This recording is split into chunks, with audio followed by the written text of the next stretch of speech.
Hey everyone, today we are talking about Tesla Model Y floor mats. We've got one set of floor mats specifically for the footwells, so the front passenger, the driver, and then also the rear passengers. And then we also have another set of floor mats for the front trunk as well as the rear trunk. The floor mats that I'm using for the driver's side, passenger side, and rear passenger side floor mats are the Farasla all-weather floor mats. First up, I'm going to show you what it looks like to walk into the car with the floor mats. Here we have them installed, and you get a good view of the under driver's side area. This should give you a pretty good sense of the fit, and also the unique driver's side heel area that has extra traction for your heel, so when you're switching from brake to accelerating, you're not going to slip off of this floor mat.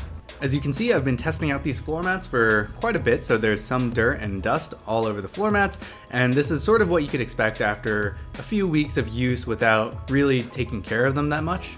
This should also give you a better sense of the general flexibility and fit of them. As you can see, there are some mild gaps. Overall, it's pretty well fit to the cabin interior, but the material is flexible enough where you are still going to see some tolerances around the side gaps and things like that.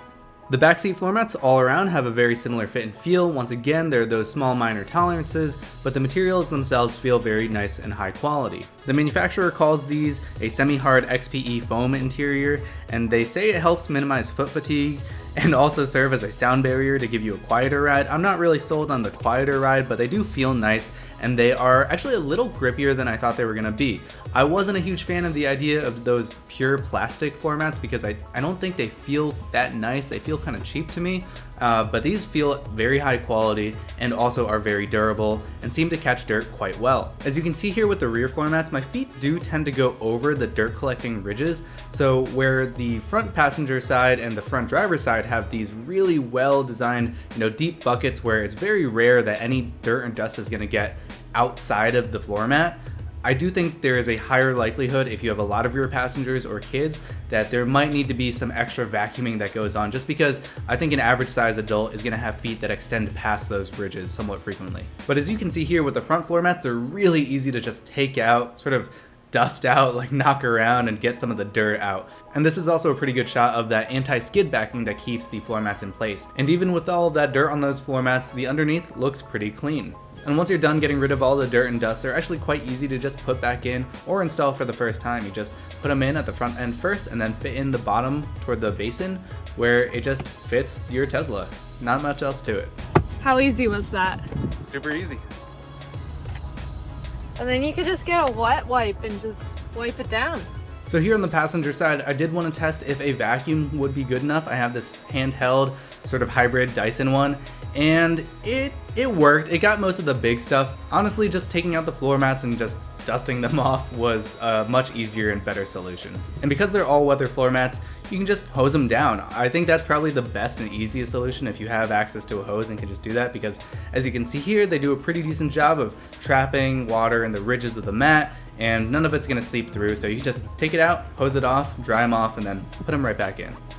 If I did have one complaint about fit, as you can see here, the passenger side floor mat, the high part that goes up, it does peel a little bit away from the carpet of the Tesla, and I do feel like I would have preferred if that were a little more secure.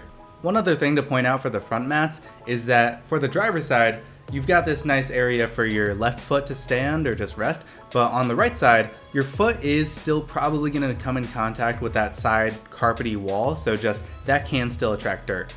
So these Farasla all-weather floor mats for the Tesla Model Y look great and feel great. They seem very sturdy, and they fit decently. I wouldn't say they fit perfectly, but their fit is pretty good.